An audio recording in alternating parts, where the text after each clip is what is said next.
Sir 2016 मध्ये माझी degree झाली. आज 2025 आहे.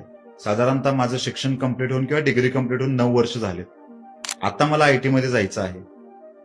काय करावं लागेल मला किंवा ते कितपत कठीण आहे? याच्यामध्ये कसं आहे, करिअर गॅप बद्दल ही गोष्ट येते की त्यांचा 8-9 वर्षांचा करिअर गॅप झालेला आहे. मग आता त्यांनी काय केलं पाहिजे, तर त्याच्यामध्ये कसं आहे, आणि अशाच केसमध्ये स्टुडंट शक्यतो जर या फेक एक्सपिरियन्सच्या नादाला लागतात, जे अजिबात आपण करायचं की सो मेन कसं आहे की आयटी मध्ये काही स्किल्स, काही टेक्नॉलॉजी अपग्रेड करून जर आपलं एक एज पर्टिक्युलर जास्त झालेलं आहे किंवा आपला गॅप वाढलेला आहे, तर त्यासाठी सुद्धा पर्टिक्युलर ऑपॉर्च्युनिटी असतात.